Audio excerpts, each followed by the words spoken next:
Yeah, for sure. Well, not that part because I'm gonna get flagged by YouTube for saying that word. And you could cuss but supposedly 30 seconds into the checking the algorithm, and supposedly they audit you the first 30 seconds to see if you say something that's gonna flag it before they push it through. But anyways, man, welcome to the podcast. Thank you. How are you, Brian? Good. Everything great. And yourself? Good, man. Glad to be here.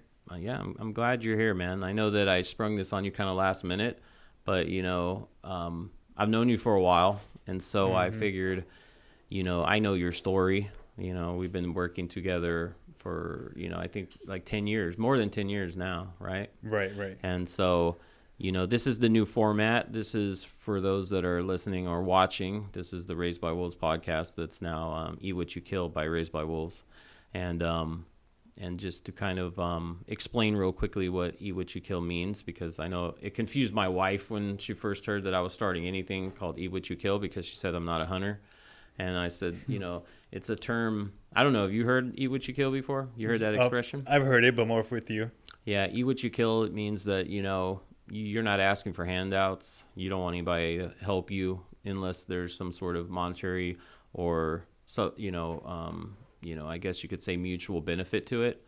And so I've said for years, I'm not expecting nothing. Your deal is your deal, my deal is my deal. If we can collaborate, that's great. We'll do it together. But other than that, I'd rather just eat what I kill. I go out and hunt, and then I eat what I kill.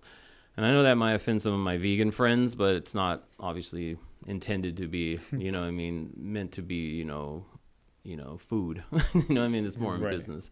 So welcome to the first episode of the new format, and probably the 11th episode overall of the Raised by Wolves podcast. So again, thanks for being here. Thank you. I appreciate the invite. Definitely.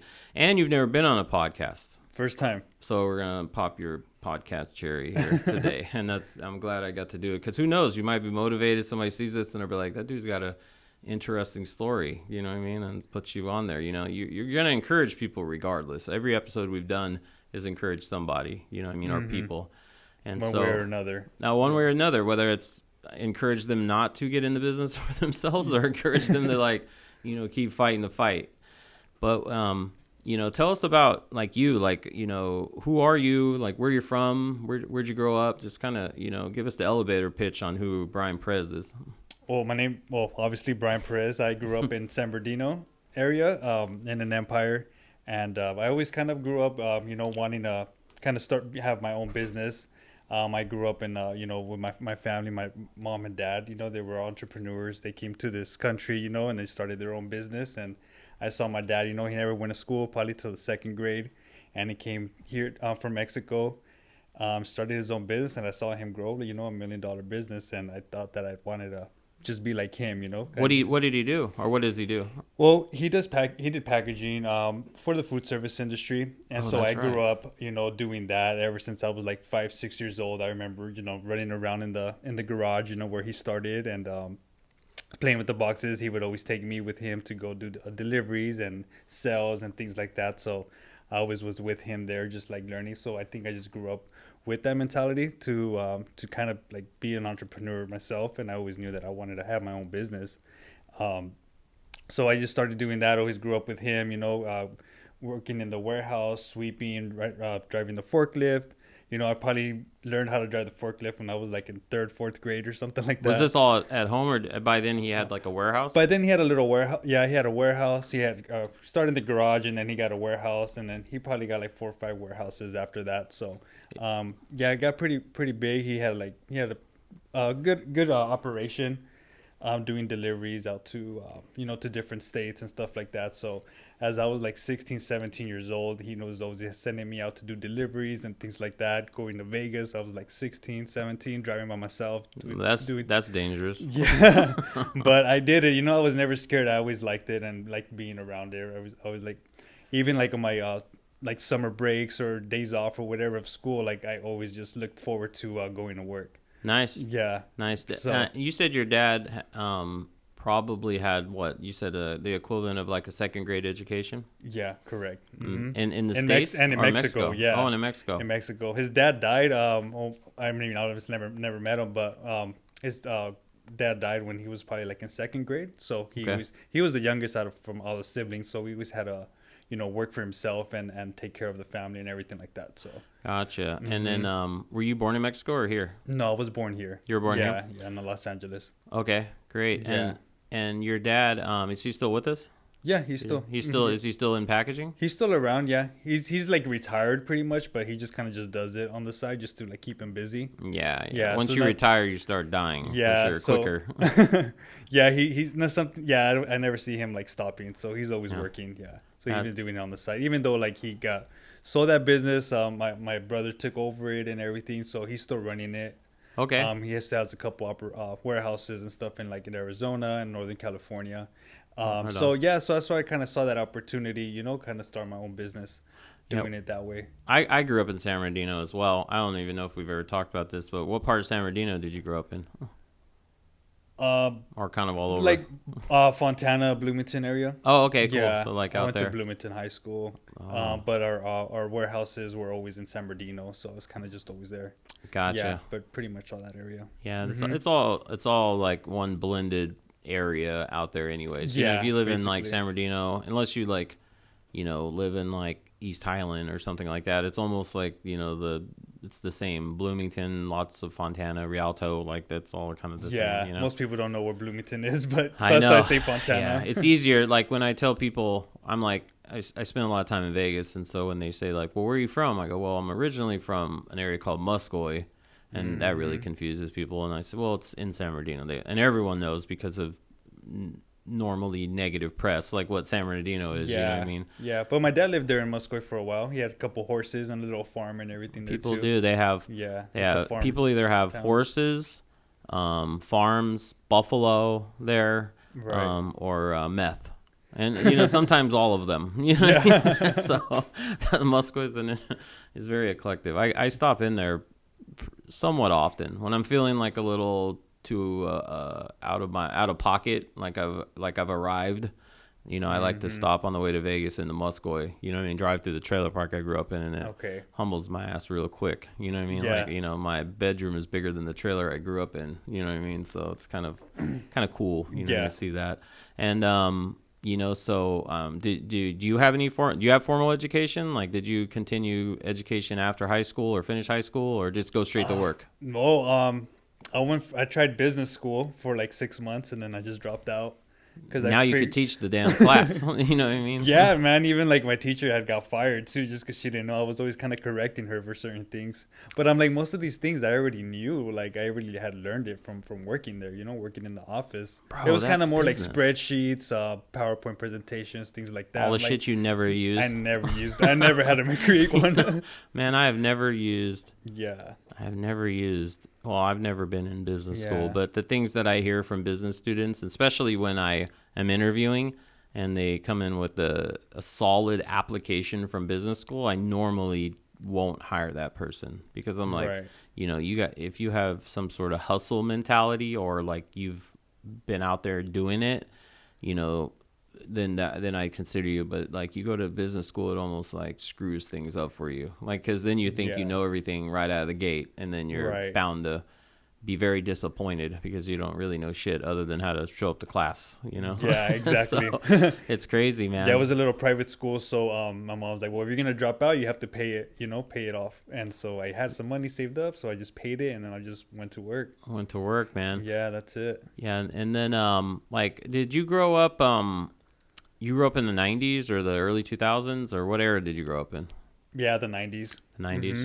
I And- graduated at 2005 from high school. Oh, 2005. Yeah. Okay, so you're a little bit younger than me, and it was definitely a different.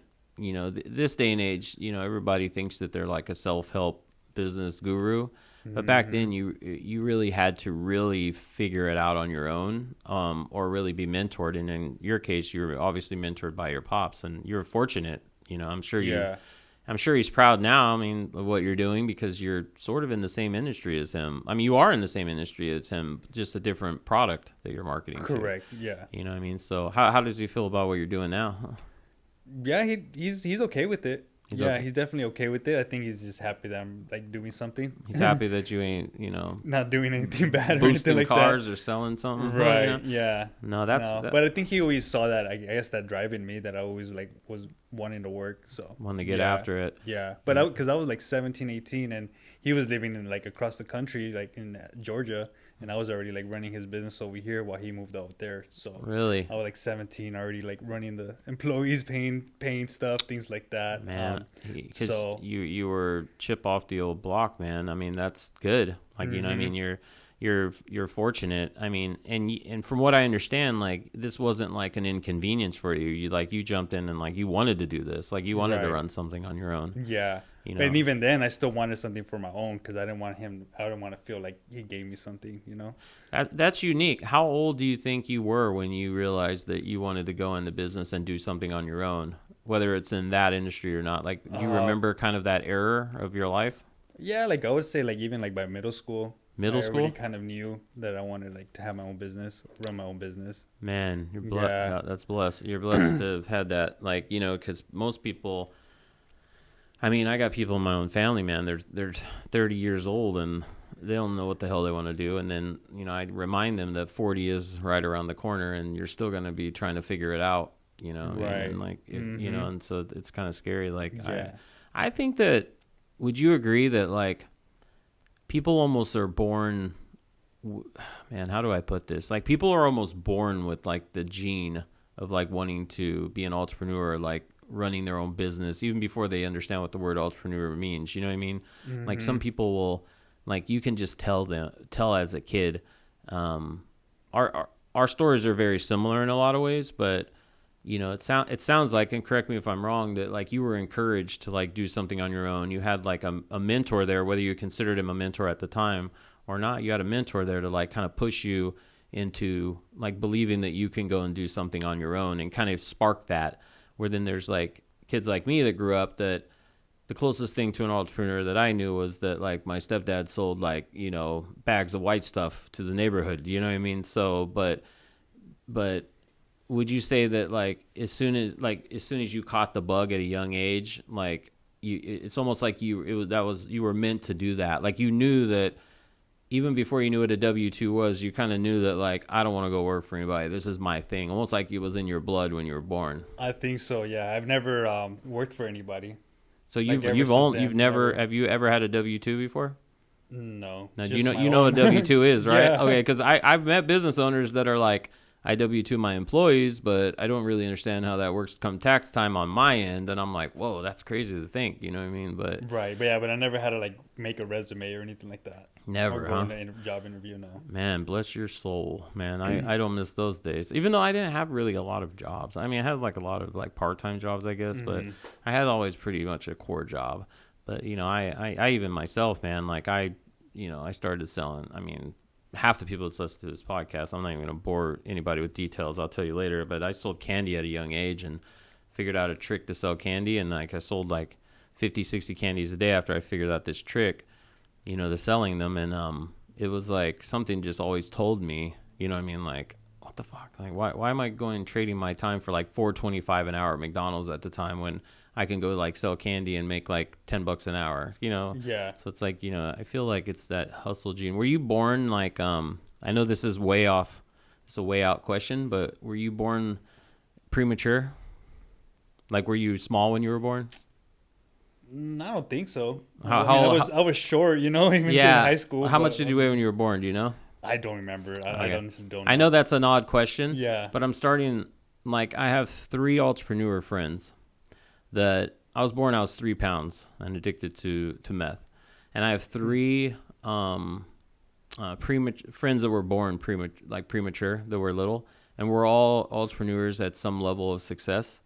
And it like started like dawning on me, like maybe we were born to fight. Like, you know what I mean? Like maybe because we had to fight from the day we took our first breath.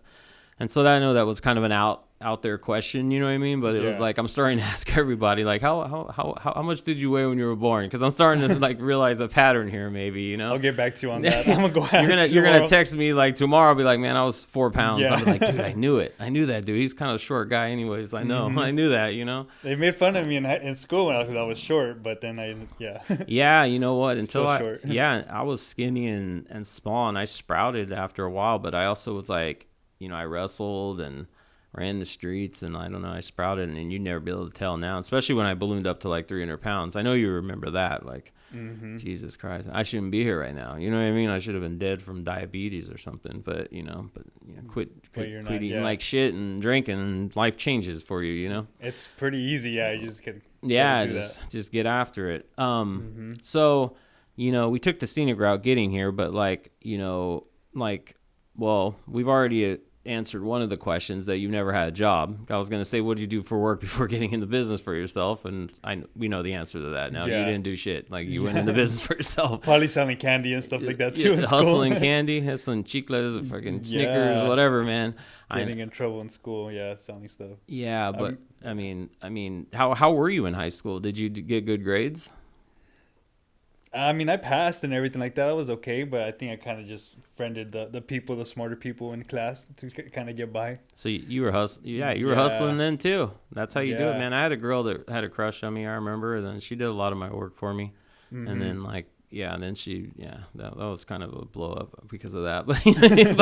But you know, we all, you know, what do they say? You don't have to be the smartest person in the room. You just have to surround yourself with smarter people. That's how you get through school. Yeah, right. But then I was the kid in school with the nice car and the clothes and everything like that because I was always working. So yeah, that was about probably me. Like one of the only first one about my friends with the cell phone and the car and everything like that. Yeah, they were like, that dude is definitely I'm outdating trapping. myself, but yeah, no. But this was 04, 05, you know, and so 405, like cell phones were a thing, but it wasn't thing. like a thing. You were still getting phone calls on your answer machine in 04. There were still prepaid phones. Yeah, prepaid phones, dude. I'm telling you, man. I remember my district manager at Vans forced me to get a cell phone. I didn't want one because I didn't want the world to get a hold of me.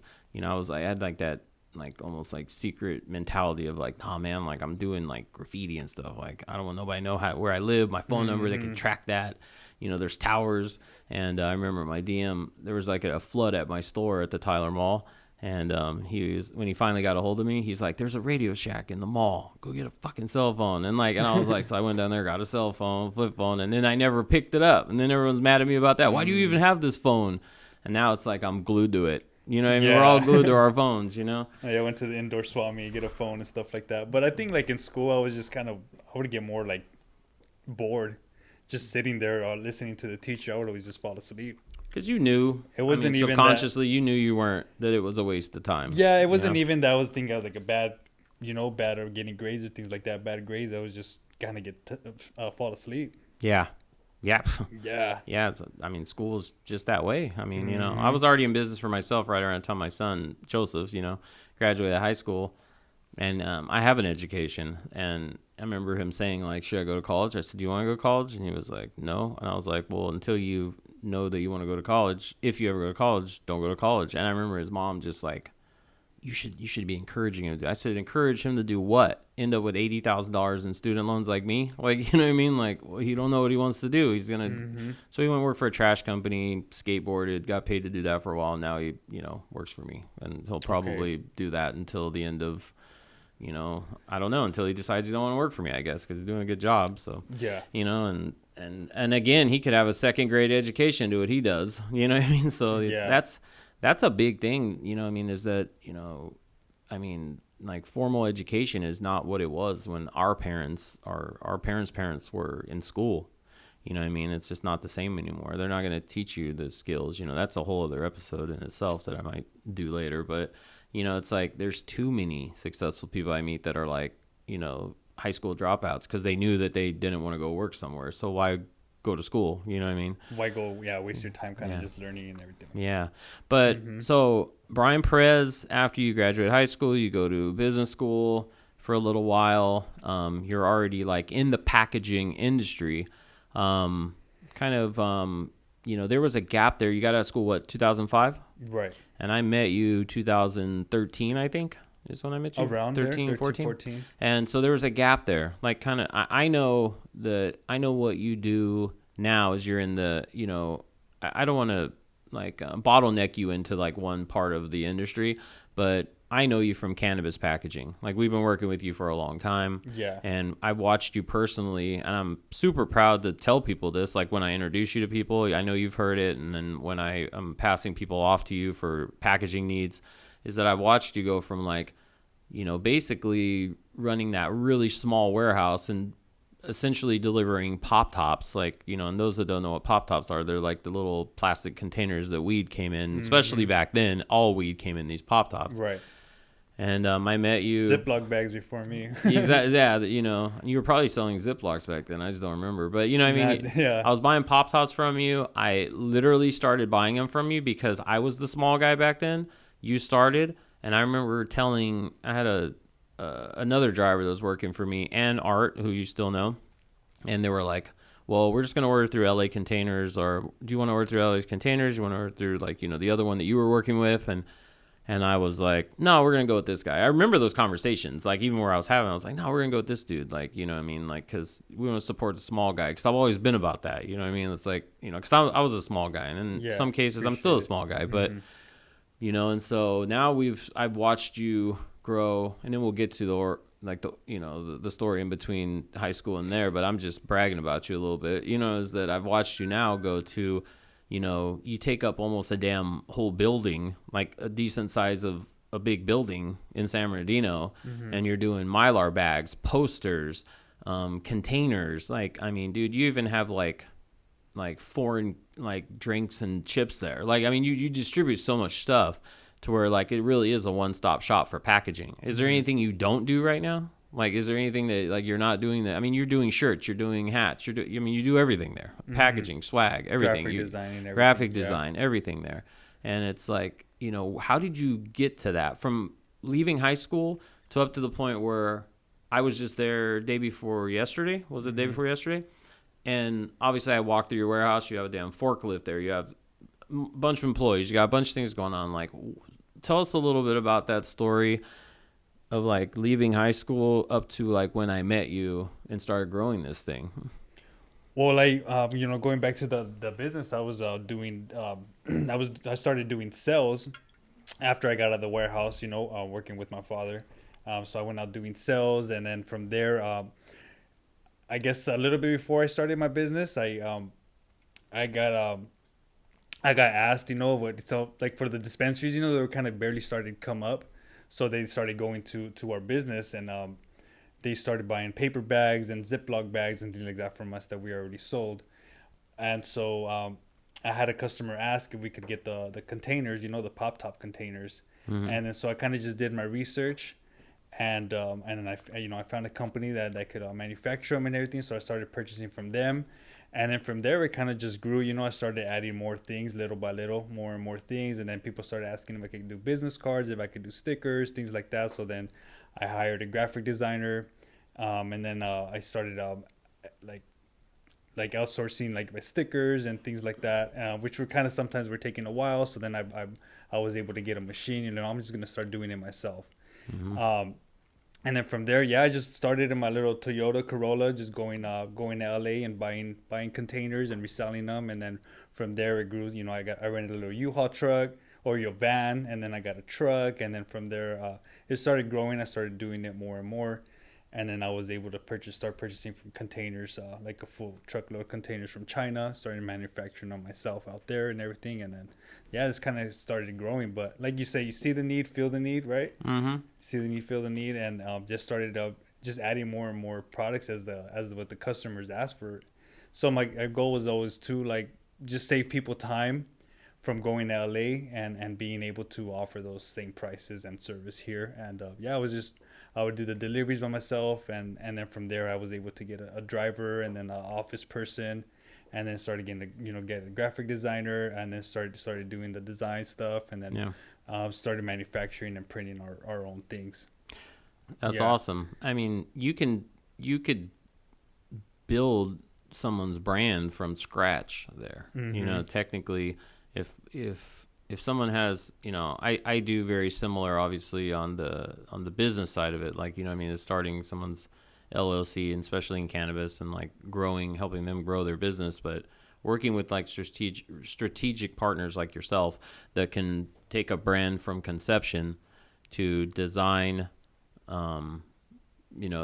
packaging proofs to the actual packaging being ordered, the shirts being ordered, the stickers being ordered, the business cards being ordered. I mean, we just started like a joint venture partnership on a project, and I was in there the other day, and I saw you had already like knocked out flyers, stickers, like you're already like way on it, you know what I mean? And so like, you really can like take like a brand from conception to reality there, right? Yeah. And not right. just in cannabis. Now, I mean, I'm sure you're not just working with cannabis brands anymore. Yeah, we are doing it for like some candy companies, beef jerky companies, and a lot of other ones. Just because since we're doing the packaging, now it's not limited to just cannabis, but I see there's so many other types of businesses that need the packaging. Yeah. And a lot of small businesses that that are wanting to grow, but they can't purchase so much product from China or from other places like that with the large minimum. So I want to be able to offer those small businesses with that type of those low MOQs and everything. Oh yeah, definitely. Yeah. Mm-hmm. So it hasn't it definitely, unless I'm like completely mistaken, it hasn't been just like smooth roads the whole time. You know what I mean? It's not just smooth sailing since you decided to start selling pop tops up to now having like the facility that you have and the team that you have. Like, what were some of the things that you were like kind of expecting going into doing this, that like struggles or milestones or any kind of like noteworthy things that happened, like when you first started off, and kind of things that almost got you tripped up or made you maybe even think that maybe you were going in the wrong direction, or like do you have anything that comes to mind that you can share about that? I think just like working with certain, like probably working with certain people, or being able to hire people that kind of see the same vision. Yeah. I think that's kind of more difficult, because I kind of see the vision, right? But then you have to like be able to paint it and picture it and show it to tell other people about it too.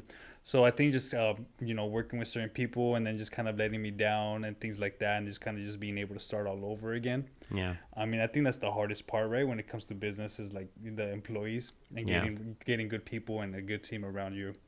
I think that's the hardest part. But as far as everything else, I think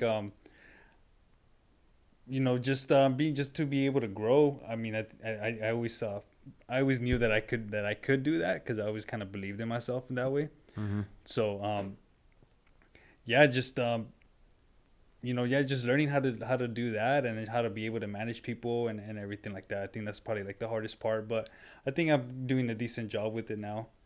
Yeah, you seem like you have a good flow. A lot of the same people have been there for a while. You know what I mean? And but people have come and go. Even I don't go in there as often as like a lot of my team, obviously, and those guys handle stuff, for me. But it's always like that constant, like the name BP or BP Distribution gets thrown around a lot. Like, if obviously we need something, I'll hear like my son or Art or somebody say like, hey, can you swing by BP? Can you go to B? And it's just very convenient that like brands can, and companies can literally just walk in there during open hours, right? And just like buy like some pre-done Mylar bags or containers or whatever you have in there. You just really just pick right off the shelf, use your debit, credit card, or cash, and then leave with what you need instead of waiting for the orders, right? Instead of waiting for like 3,000 piece order to come in 2 weeks, Yeah, because when I started, it was just like getting on the phone and doing the deliveries, getting the orders over the phone or text, and then doing the deliveries that way.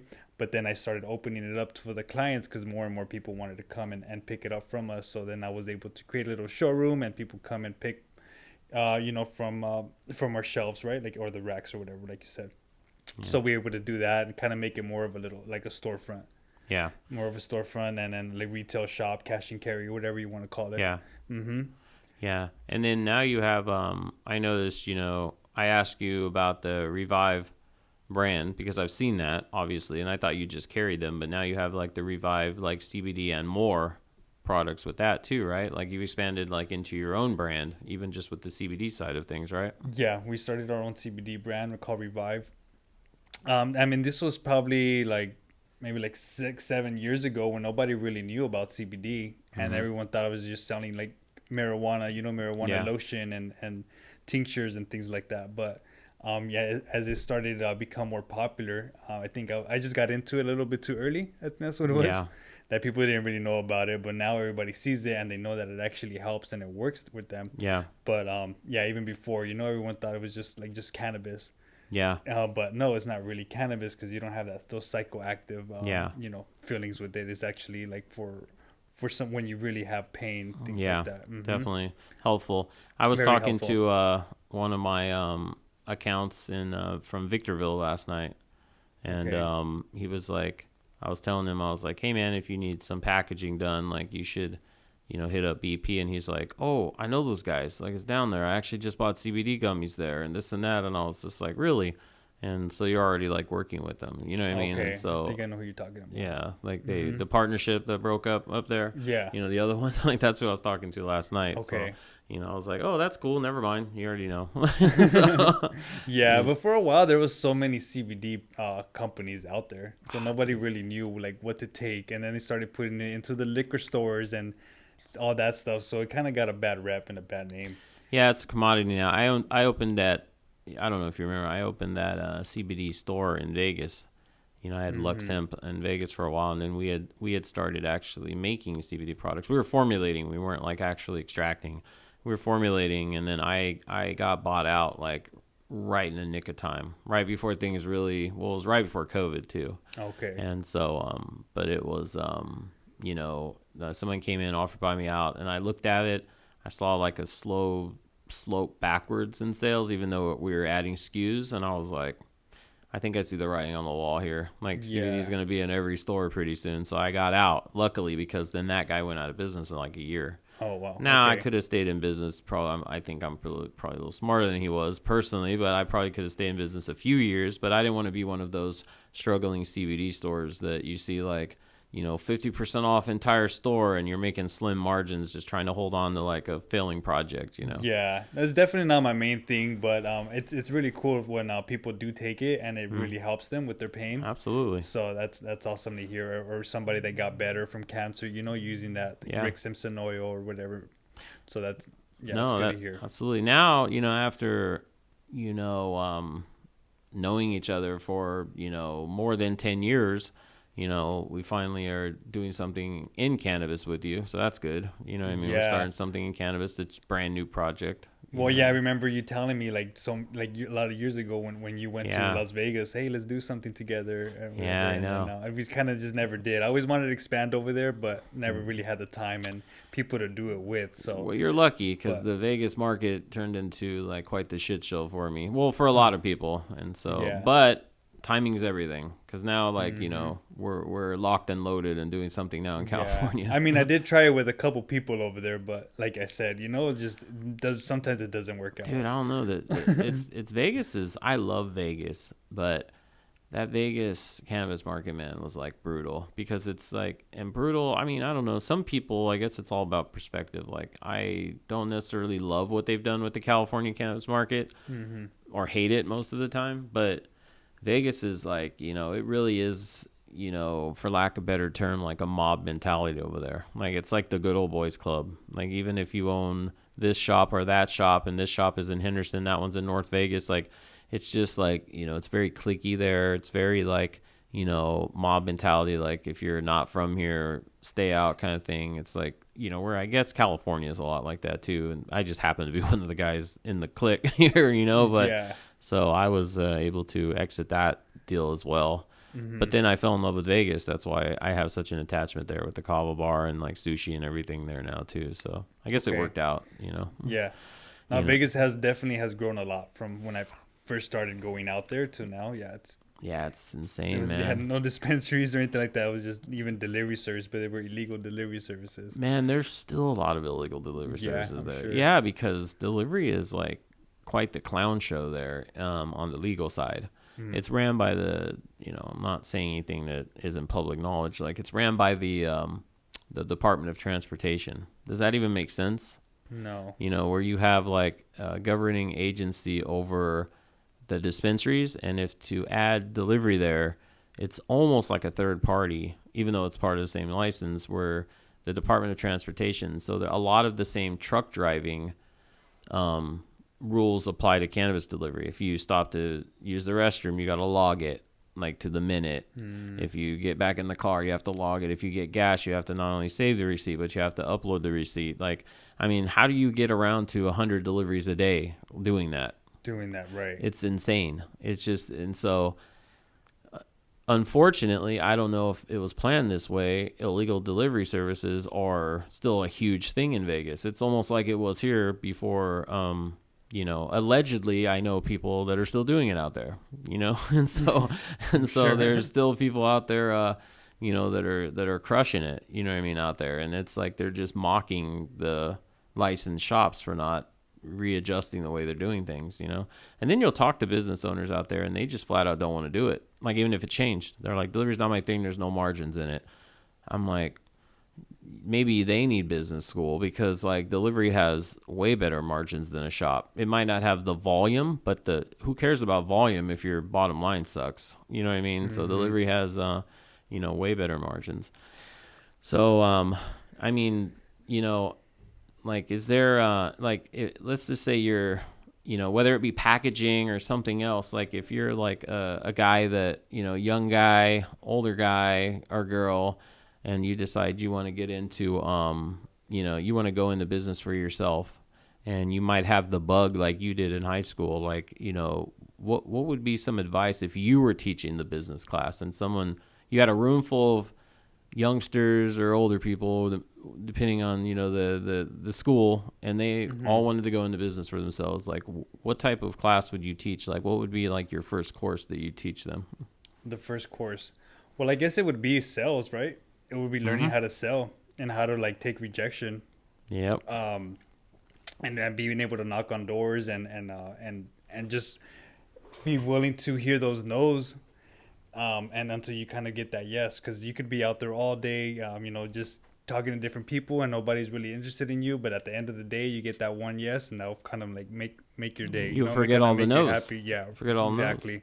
So you gotta have that and just be positive and know that, you know, maybe you're gonna get, like I said, a lot of no's, but at the end of the day, you might get a yes, and that's what's gonna help. So not everybody's gonna want to purchase from you. But, you know, but the ones that do, you know, you want to just be able to take care of them. Yeah. Take care of them and give them good service and good quality, good customer service. That's very important too. Yeah, absolutely. I'm glad that you mentioned that, because I tell a lot of people, everybody actually, that ask me, I don't know what I want to do in business. I want to start my own business, but I want to make more money.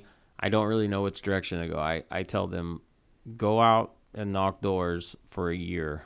Just suffer through it. Like, just a year will go by quick. Go knock doors, go face a bunch of rejection, and get good at whatever you're selling.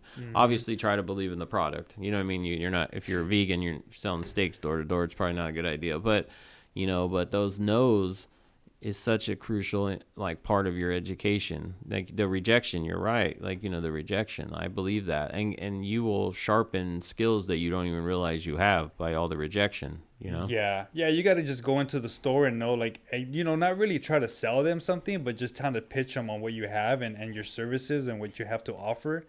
And maybe they might be interested, and maybe they won't be interested. But you got, like you said, you got to believe in the product and everything, because that's what's going to make you that's, if you believe in that product, then they're going to believe in you, right? But if you don't really believe what you're selling, they're not going to believe in you either. Yeah. Has anybody ever came into your business or knocked on your door and tried to pitch you something, and then I don't know if you're this type of personality or not, and you like correct them, like, you know, as basically like, you know, you give them some sort of like coaching advice on like how you could have maybe closed the sale?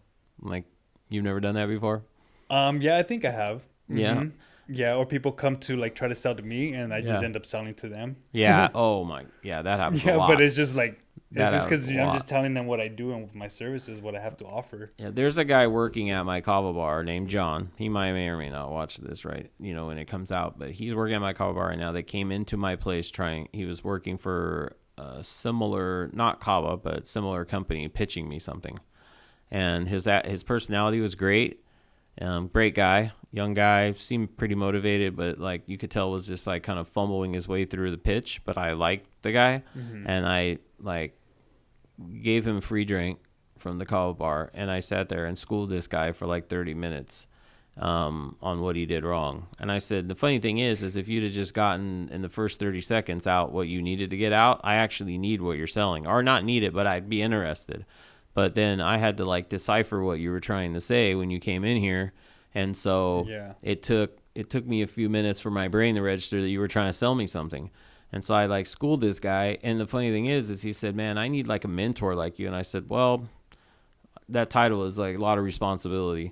And I said, but I am looking for like part-time employees, and you kind of get the mentorship with it because I try to build fucking monsters that work for me, right? That are going to go on and do their own thing. And now he works at the Kava bar. He's still doing sales for that same company.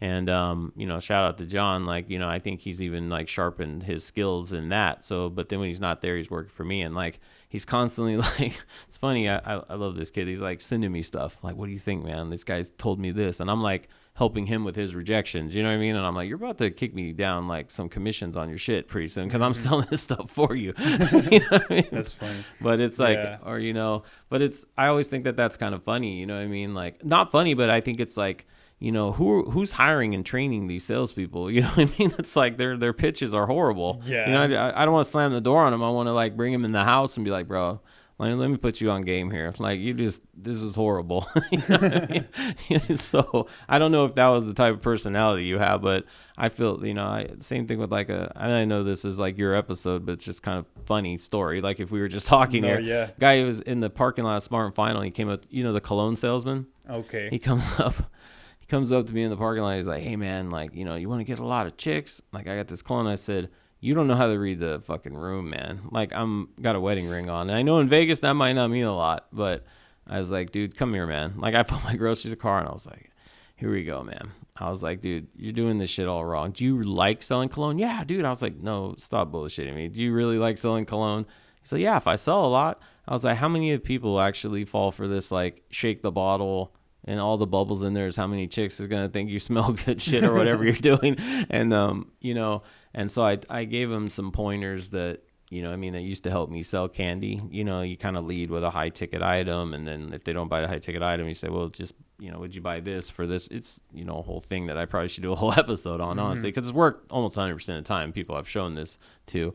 And then I told him where the Kava bar is. I said, yeah, just come in sometime.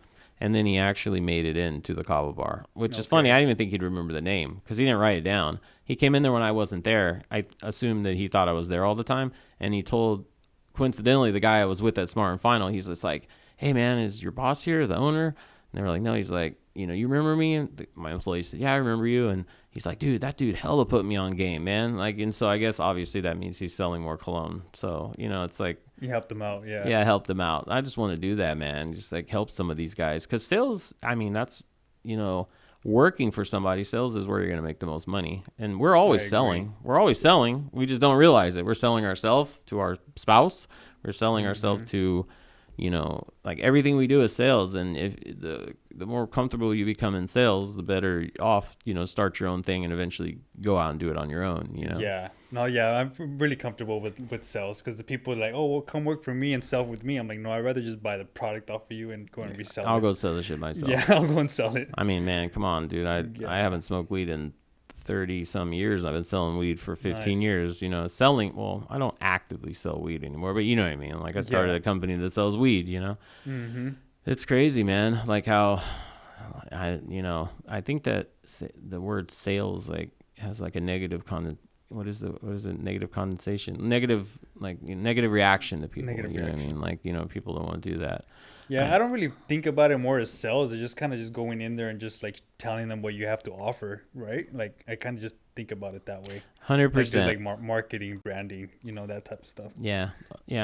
I feel like let them know you exist. Yeah, let them know you exist, and and some things kind of sell themselves. People get lucky that way. It's like solar 10 years ago. Because I'm not selling them something that like they don't need, because they're already using this, like what I sell, they're already using it and they need it. So like, I don't really have to sell it to them. I just got to tell them what I have and what kind of service I have and my prices and things like that. So 100%. That's why I was telling you guys the other day, which obviously I knew you picked it up quick because you know what's up. But I was telling you the other day, it's like, we sell cannabis and there's more and more people entering into the cannabis space every day, like trying cannabis, curious about cannabis. They want their mom to try cannabis because they have cancer.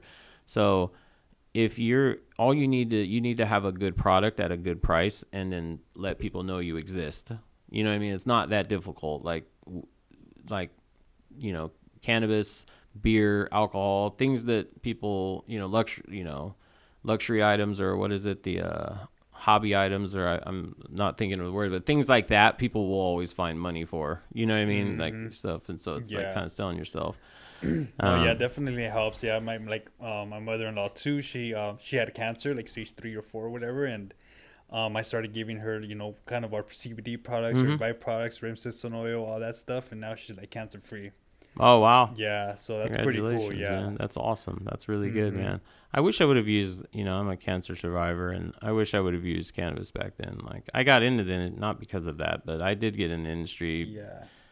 I got into cannabis because of cancer, but never used cannabis for cancer because I was like traditionally taught in school that it wasn't going to work. Yeah. So thankfully she believed in me and the product. So even though they've never smoked or anything like that, right? Yeah. But we told them about it and they tried it. They were willing to try it. So hey, that works out. No, 100%, man. Is there where do you see you've been really doing your thing more than 10 years. Like, where do you see your company in the next 10 years? In the next 10 years, I would want it to, have a good team around me and being able to start like, just kind of have the team, how to, helping me run my business and everything. And I just want to be able to build these businesses and just putting good people behind them to be able to run them. Yeah. And then just being able to manufacture more things here in the States instead of outsourcing them and being able to have more control of it. I think that's where I kind of want my business to be. And who knows how the whole industry is going to be, in 10 years. But, I see it growing more and more in the different states. So I want to be able to start expanding it and being able to open more locations, in different states and things like that. And being able just to kind of oversee it and putting people in place to be able to run them and to be successful. That. Yeah. I can't do it all myself. No, man. You learn that pretty aggressively in business. You can't be in the office and delivering and doing sales and accounting stuff or whatever, marketing, social media. That's so much behind it. I wish I could do that and actually still have a life because I'd make a lot more money at the end of the month, So, but it's unfortunate it's not that way. Yeah, I mean, those people think like, oh, I worked like 60 hours this week or whatever. I'm like, dude, that's nothing, like that's cute. That's cute part-time job. Do it on my sleep. Yeah, man. When I'm home at like 6, it's hard for me to acclimate into my house, like routine there, because I'm not used to being home at 6. I'm used to getting home and having like an hour and a half with my wife and watching TV or hanging out or talking and going to bed because I got to get up early. So last week I had like this cool opportunity because I, finished for the most part the LA project, and I was home a couple nights, like pretty early. Like I left here, the office at like 5:30, 5 o'clock. I got home and my wife has already got kind of a routine that she does before she gets home. She'll have like her friend over. A lot of times she has her close friend that's always over watching like, I don't know, Real Housewives of some city or something like that. And the kids are there and I'm just there kind of like, okay, like I guess I'll go in my man cave and like kind of, I don't know, put laundry away or something. Like, you know what I mean? I got to acclimate in, and then when she leaves, like, okay, I'll let you guys spend time. So it's weird, right? When you like aren't like full steam ahead all the time working, you know what I mean? Right. It's like I have addictive personality, man. So if I like think about something and I want to do it, like I have to do it right away. I have to jump on it. Just like when, you give me the opportunity to work, work with you, I'm like, okay, let's do it. The next day I'm like my head's already spinning about it. And that was weird too, because I had mentioned it because I obviously know what your staying power is in business. So it's obviously been in the back of my mind for years. We brought it up like in like team meetings, like, why isn't Brian doing something?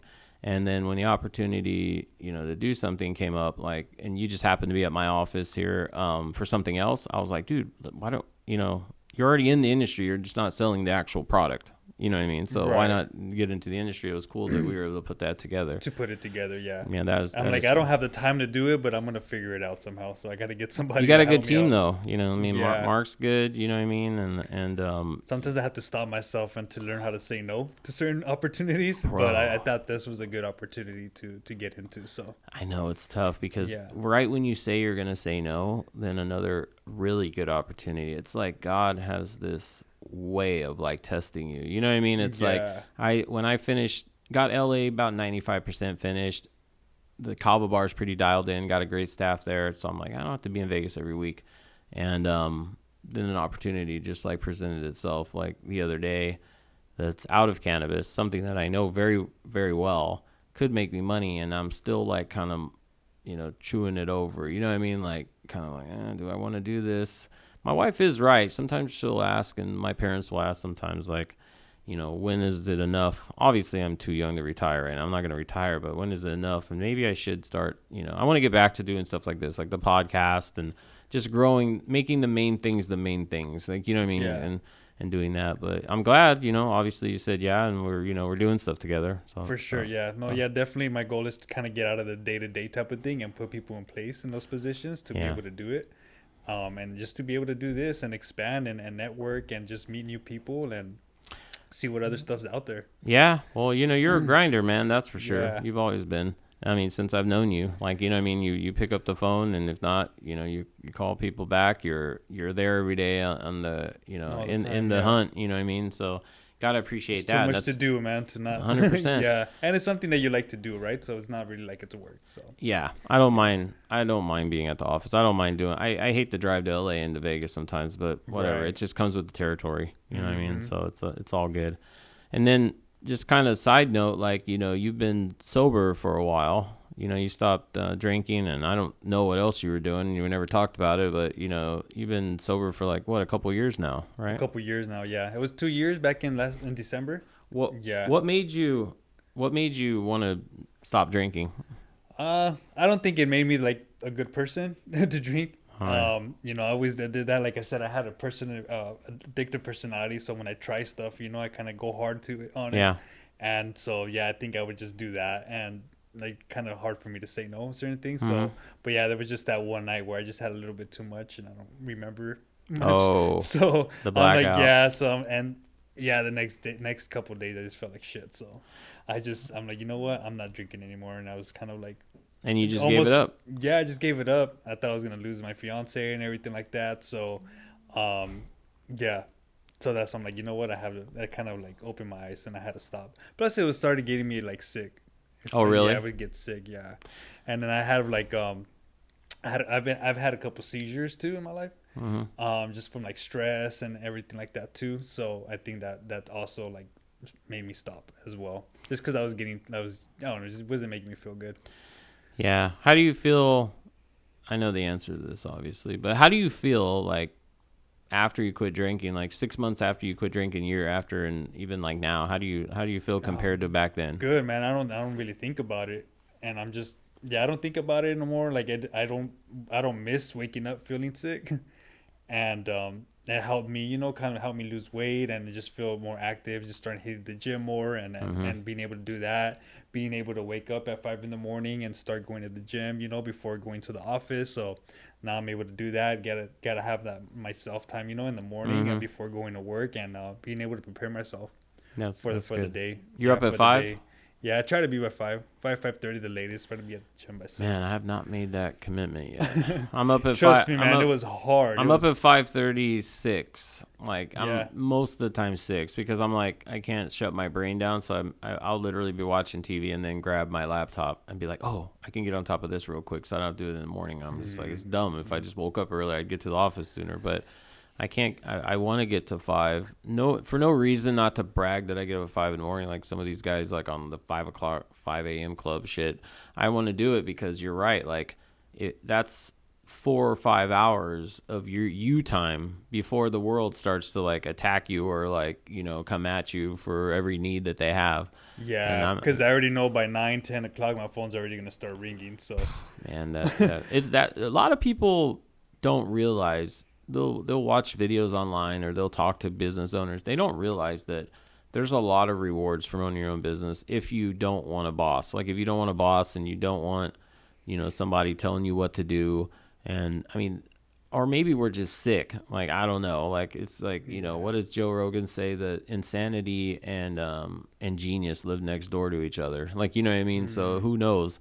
But at the same time, like what you don't hear a lot of or it doesn't sink in is that, you know, when you're your own boss, like you are the man. Like there is no HR. Like you are HR. There's like, no you know one to push you. You have There's to no push one push you. yourself. You push yourself. If you're not motivated to get off your ass and get after it, then nothing happens. Period. Like there's no paycheck coming in 2 weeks unless you go and eat what you kill. Really, you know. Yeah, well, and if you're not motivated yourself, then how are other people gonna be motivated around Exactly. you? Right? Like your employees. Yeah, lead from the front, man. Yeah. Some of these companies that have soft leaders in the front, they're lucky. Like they're lucky that somebody in the chain of command there has stepped up and become that leader. Because some of these owners, man, that I'll meet, even of like cannabis brands, I'm like, dude, how are you still even in business? Yeah. You know, well then, you know, no, I'm it's out crazy. there, man, doing the deliveries and everything like that. Even before this, I had my car loaded up to the front, like, and my guy's like, "Hey, you want me to help load the car?" I'm like, "No, I already did it." Yeah, you know, so I'm exactly. like, don't worry about it. I already got it. Yeah, it's crazy. So you have to be like, "Oh shit!" I'm like, how many surprised? No. You know, they're like, "Damn, you already did it." Like, you did it, you didn't exactly. Wait for me to you get do after it. Like, do you have this problem with like employees that because you are the boss that they try to do everything for you for that reason too? Like you almost feel like you can't open your own door sometimes. I know that's kind of an extreme situation, like, you know, example, but like you know, you go to do something and they're kind of like, don't worry about it, Brian, I got this. Like, you have that? I have that happen. Does that bother you at all a little bit? Kind of, but you know what I mean? yes and no. But I'm like, well, I mean, because I could do it, you know. But then they do tell me that, and then I'm like, I guess I should let them do it, right? That's why I hired them. Well, that's become an issue for me recently. I don't know why. It's like people will follow me around if I'm in like the warehouse or the district or something, and then trying to do everything. To where when I have a code to get into my house, and I get home, and my wife, I only noticed it like recently because I got home the other day, and the code. Like I punched the code wrong the first time. So my wife opened the door, being nice, bless her soul, being nice. She opened the door for me. And I almost got annoyed because I was like, all fucking day people are trying to do shit for me and get in my way. Like I can open my door. Like, you know what I mean? Like, let me open my own door. And so, but it's just something again that I've just started picking up on is that like, you know, and I know that they all mean well. I'm not like shitting on them or nothing, but it's like, that's another thing that like just recently I've started to notice, you know, it's like, I can do this. I was running this company before I hired all you guys. Like, you know what I mean? And right. So, but that's the good thing. I guess you got to like, just let them, right? Like, yeah. I mean, that's why you kind of hire them to do it. But I mean, us like being like starting it yourself, like you said, right? You want to do it yourself. Because I know how to do kind of almost everything there besides like the actual graphic designing stuff. You know, my guy's definitely better at that than I am. You still have Gino? Is his name Gino? Gio. Gio. Yeah, he's great at graphic designing and everything. Like, yeah. So nice. That's awesome. Yeah. That I can't do. Yeah. No, I get that you. running the, you know, working on the machines and everything like that, the manufacturing part of it, that he's really good at that. So I kind of let him do that on his own, but definitely help him. Nice. Yeah. So gotta know too. Yeah. And what do you like you're printing stuff, like just go over that real quick because we only really kind of touched on it. Like if you're a brand, like what are you like I know you just got like $1 million Mylar machine or something like that, you know, and I seen it, obviously I was there to witness like you guys doing a run of Mylar bags. Kind of go walk through that a little bit on like, you know, kind of what you guys do, like, you know. That was kind of crazy to get that because I didn't really know much about it. I never was into production or manufacturing or anything, but again, I was kind of like, no, I think I could do it. So I kind of have that mindset, like, oh, I can do it. I'll figure it out. Jump off Even a though cliff, it's learn been how a to year. fly. Yeah, it's been a year, and I'm still trying to figure it out. But but I'm getting there. Definitely much closer than we were. The bags are coming out good. I got some samples in my office. You know, the bags are coming out started doing good. the bags. Yeah, that's cool. Yeah, trying, just like I said, trying to like keep everything in house and being able to do everything here locally. Yeah. Instead of waiting, a month, 2 months for turnaround time, try to knock it out in like 10, 15 days or something like that. No, that's good, So, man. That's good. The bags look good. You're laminating them. They're Mylar bags, and you're doing that. Like you're printing. You can print posters, large scale stickers. I mean, like pretty much everything. Pretty much like everything. Yeah. So it was a big jump because I had to get a whole new warehouse just for the machine. So just to fit that machine in there. More money, more problems. Yeah, get it climate controlled and all that stuff. Oh, that's right, because you have material that'll melt. Right, yeah. So that was definitely a learning curve. So it definitely pushed my pushed me to learn a lot and do more. Yeah. Sometimes businesses like that. It was a big jump for sure. Yeah. Sometimes I'm like, fuck, what did I get myself into? But that's major. That I don't think if people don't realize when they're making those bags, like what goes into it, you have a full on damn production facility over there for those bags. It's crazy. Like you have a big ass warehouse full of machines, that I was just with computers, like running things that I know nothing about other than the finished product look good. Right. Yeah. So we have one warehouse where we do all the design, the design team's there and they're designing everything. When the customer comes in, they see what we have and be able to design and everything. And then it goes to our other side for production. That's cool, man. Yeah. That's cool. I'm stoked to have had you on here, man, honestly. Like it's cool. I mean, you're the perfect example of getting after it young or really at any point in your life and just like, finding your niche, and like getting after it, you know what I mean? And doing stuff. Like if you like for any like inspiring, entrepreneur, we kind of touched on this a little bit, but if you just had like, 30 seconds with like someone that says, yeah, I've been thinking about starting my own business. Like, what would you tell them? I would say just go ahead and do it. I mean, don't think about it too much, but you got to just get started. If there's something that you think that you're good at and then that you're willing to put in a lot of time and years into it, then just go ahead and do it and move forward with it. Yeah. If you have a good a good product or something that you want to do, maybe you're not. Yeah, it's gonna take a while. It's gonna take longer than what you think it will take. But you just gotta just believe in yourself and just go ahead and move forward with it. Because if you think about it too much, like there's never gonna be that perfect time, right? There's never, man. Never. Yeah. I listened to another podcast and this guy says all the time, imperfect actions. You know what I mean? It's like you have to make imperfect actions. And because you'll never make a perfect action if you're not making a bunch of imperfect Right, yeah, because there's so many people out there just like dwell on the idea and just think about it for a long time and then never do it. I know. People will they'll overthink themselves right out of business before they even start. Yeah. It blows my mind. I'm just like, what else do you have to think about? Especially if you have mentors or like consultants or mentors or friends that are helping you like push your deal along the way. It's like, it's a no-brainer. Not everybody knows how to set up an LLC, but they probably are within close proximity of somebody that does. Not everybody understands how to put money aside for taxes. But again, like there's people out there that'll teach you that. Like there's always somebody that's going to help you along the way. And if they're not, then willing to help you, then you probably shouldn't have them around anyways. Right. Yeah. So. Yeah. Or go work they want to go work with somebody that's already doing that. That way they could learn a little bit. Yep. I think that'd probably be a good idea too. Yeah. Volunteer if you have to. Like if you want to get into a field, like, become an intern, volunteer, do something, take coffee to people, do whatever, to get into that industry. I know a guy that owns a pretty large pest control company, and you know how he got into it? It's a crazy story. He said he went into the phone book. He flipped through, this was years ago. He flipped into the phone book and in the business section, and then whatever he flipped to, he looked on that page because he didn't know what he wanted to do.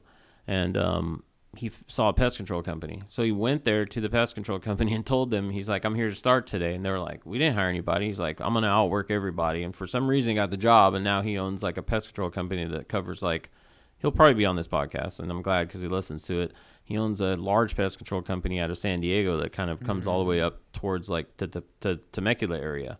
And that's how he got into pest control. Imperfect action. Yeah. He knew nothing about pest control at all. Nothing. He was actually freaked out when he first started because he has a lot of allergies. And he was like, oh shit, I'm going to work for a company and I'm allergic to everything. Now he owns a company. I think, openly, I think he says that, they make about, $2 million a month.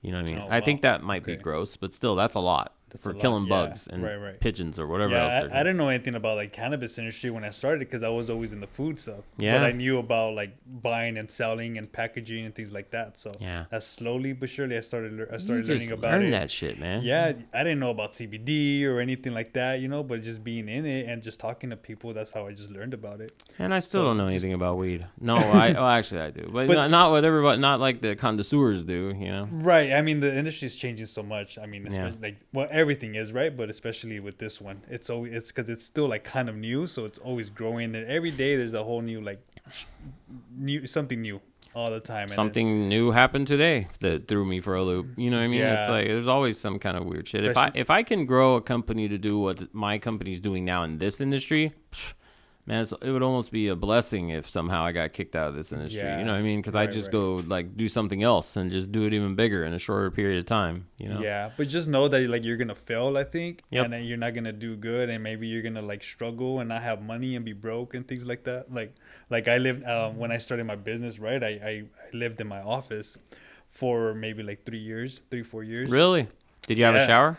I go to the gym every day and shower. Yeah, I sleep on my couch and just wake up and go to the gym, or even if I did in the morning, or I do it like at night after work. You did it when you were ready to take a shower, basically. Yeah, pretty much. Yeah. And I got a workout in, so that was cool. Yeah, man. And then I had to go to like Food for Less or whatever, and then go back to the office and make myself like, you know, a little bit of food right there in the little kitchen. But you were grinding. Yeah. That's what mattered, is that you were out there grinding. I mean, we all have that story. I guess I didn't get too deep into yours, but that's the meat of like what I'm talking about here, is that people don't see that because it's not glorified. You know, it's not a glorified action of like, oh, I slept in my office. I lost my house, 4 months behind on my car, educated, found out I had cancer, went through separation. It's the whole fucking, you know, TV drama, right? You know what I mean? Yeah. But never once did I think I'd fail. I just knew that like, damn, this is going to suck for a while. I just hope it sucks less of a while, you know what I mean? Right. And now, you know, it's like now I got people that won't let me open my own door. So it's like, you know, so it's like that's an extreme. Like, you know, they don't necessarily do that, but you know what I mean? It's like that living in your office, going to Food for Less, showering at the gym because you didn't have a shower. That's the shit, that's the meat of like what builds character, builds what businesses are, you know what I mean, that no one talks about. Yeah, it's crazy because you probably hear that, you know, but it's like, it's true. Like, yeah, I was really selling Pop-Tarts out of the trunk of my car, you know? No, I remember. And so, you know, I really did that. Yeah, it's crazy. It's crazy how. But so I think you just gotta like have that, and yeah, you're gonna lose friends and family, and you're not gonna have time, you know, to be around them, and people are not gonna see your vision. They're gonna like leave, you know, whatever, because they're not gonna stick with you. But yeah. I mean, I've lost so many like really good friends that I've had just because they just, I don't know, I guess they just didn't, they're still partying, they're still doing what they were doing before. So yeah. And I try to put them in, you know, with me and try to get them to work with me, but they didn't want to do it, or the girlfriend didn't want them to be with me because they thought they were just bullshitting around or whatever, you know. But like, no, we were actually working. But now they're still they're doing what they were doing before. I've lost a lot of friends. Friends that started as friends and became employees that started as employees became friends. I've lost so many along the way to where like it's still gets to you, but it like doesn't surprise you anymore. Because you know, depending on who's telling the story, you're either the victim or the villain. You know what I mean? Yeah. And so it's like, and there's always two sides of it. Like, well, I went to work for Brian, or I went to work for Joe, and he like, you know, he like treated me like shit, or worked me too hard, or like never gave me Sundays off, or some shit, and now you're the bad guy, because then that's spun into I don't care for their family, or you know, whatever. It's like it's like crazy, man. I've had to get rid of friends because they owed me so much money to where like I just started taking their whole paycheck. And oops, that's not a timer to quit this. This is my stop eating for the day timer. Oops, I forgot I had that. But you know, that's just, it comes with business, man. You know what I mean? Unfortunately, it's the way it is, you know? Yeah, it sucks because they're still struggling. I sometimes like you like want more for them than they want for themselves. 100%. And they don't see that. I'm like, dude, like you could do it. Like you have, you know, like you have good networking skills, and you know, I think you could do good, but sometimes they don't think about it. Yeah. I'm mentoring family members right now that have more potential than me because they're younger. and they can't pull their head out of their ass. And I'm just like, if I was sitting in this house when I was your age, like in my living room, listening to a guy that's accomplished this much, like telling me like, I'm going to take you under my wing and show you how to do this step by step and pull your head out of your ass, I would stop. I would, at that point in my life, I would be pulling my head out of my ass. You know what I mean? Because that opportunity just doesn't happen very often, you know, and it's just like kind of blows my mind, you know. Yeah. You can't be scared, man. You just got to do it. Yeah, just jump. You know, you have to jump off a cliff and learn how to fly on the way down.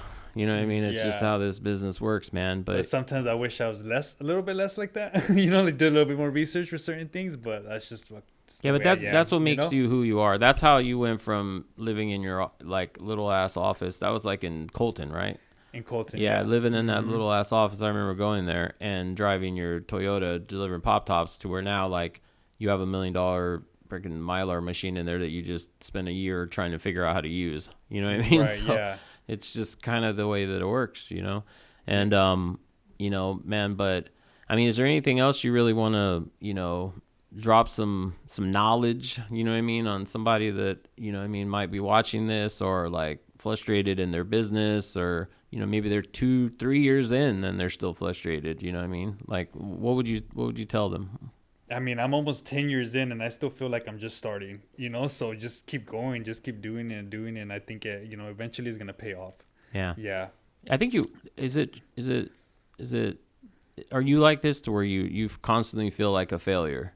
All the time. Yeah. Yeah. I constantly get that feel a like lot. a failure. Yeah. I never feel like I'm doing enough. Yeah. I've gotten that, like, it's almost imposter syndrome, right? It's like, Yeah. I constantly feel like I could have done that better. Like I could have, man, yeah, I should have called that guy back today, but fuck, man, I was really tired. I'll call him tomorrow. And then the next day I have anxiety because I didn't. Like, you know what I mean? It's like constantly feel like a failure, man. Like, you know, it's like it's a tough one, man. But again, we're over here almost like bashing starting your own business, but it's like, but man, I'll live in a car before I will work for somebody else again. That's the fact. Like, cause it's just, I think I'm unemployable at this point.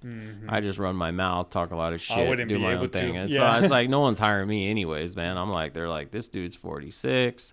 He's got a lot of tattoos. He cusses a lot. He talks a lot of shit. He still paints graffiti. Like, nah, he's not. I don't care about your degree. You're not gonna work. So, but I'm good with all of that. You know? No, definitely not. You definitely did good for yourself too. And I see a lot of people that are not consistent and they get out of this game, you know, after a few years and stuff. But you still stuck around. That's why I want to be part of the team too and everything. And I see your employees; they've been with you for a really long time too. So that's something that's awesome. They're a little crazy themselves. Leader. Yeah. I think so, man. I think so. I think I'm a little crazy, and I think that, you know, I could be a lot better with things. But these guys they're crazy enough to have stuck it out over the years and make it happen. You know, these guys all have their own. They all could be on this damn podcast. Everybody's a little fucking off, like, you know what I mean. But they're all, you know, we're just you have like to be misfits. a little crazy, right? Yeah. Yeah, they're misfits, man. Half the time, I don't know if these guys like, you know, depending on the situation, we either look like a gang or a company, like depending on where we're having the meeting at. You know what I mean? Because these guys, you know, they're about it. Like a lot of my employees, my core group now is stronger than it's probably ever been.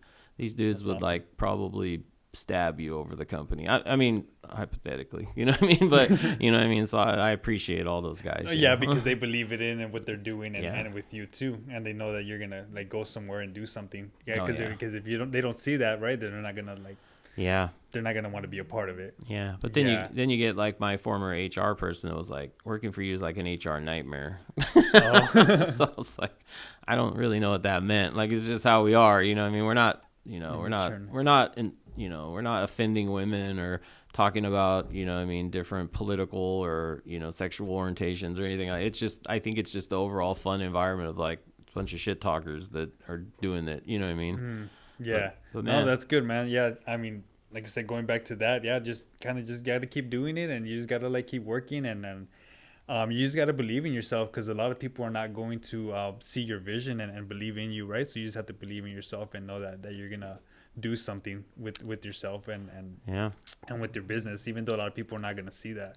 As long as you see it and believe in it, I think that's all that matters. It's wise words, man. I think it's words to live by.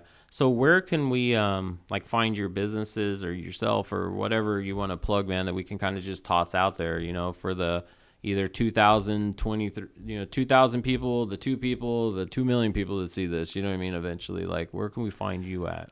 So we're all over the social media at BP Distribution, BP Distro Supply. I guess you could Google it. We have the YouTube, Instagram. You could go through there and check us out, and you'll be able to find us on there. So it'd be a BP for obviously Brian Perez, BP Distro. Distribution or BP Distro Supply. And you guys are in San Bernardino, and you're open We're in San Bernardino. Monday through Friday. You guys are open. Yeah. Right. Saturdays, if anything, but Monday through Friday. But no, definitely. That's awesome, man. Yeah. Well, that's cool. Yeah, we're here to try to help these brands, build their business and try to help with whatever we can. Definitely, man. Yeah. That's awesome. Well, man, I appreciate you, Brian, your friendship. Like, I've seen you more in the last 2 months than I've seen you in the last, probably 8 years. You know what I mean? Since I moved to Vegas originally, Yeah. But it's cool, man. We've always stayed in contact. That's why when you reached out to me one day, I was like, dude, just come to the office, man. Let's catch up. And then obviously now we're doing a bunch of stuff together. No, you answered me right away, and I came within the next day, and now we're on this podcast together. So no kidding, man. I appreciate you the opportunity to be able to get into hopefully this. First of many. My first one. Yeah, first one, man. That's awesome. It was pretty smooth. Well, I appreciate it, man. I'll obviously let you know when it drops. You know what I mean? For Sounds sure. Good. And for those watching, this episode, wherever these cameras are at, I don't hardly pay attention.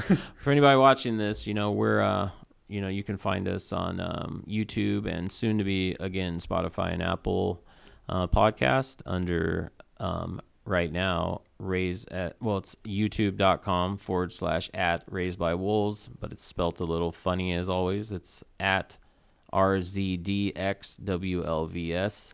But I will soon to be changing this to at EWYKMGMT. That's What You Kill Management. And that's because we're going to be all over the place with this podcast now. We're just going to put some origin stories in here, some sobriety stories, just whatever the hell we want to do, because it's what we do. Mm-hmm. And if the sponsors come, which potentially they are, great. And if not, I don't really give a shit. They offered to sponsor the podcast. I didn't seek them out. So no offense to you guys if you're listening.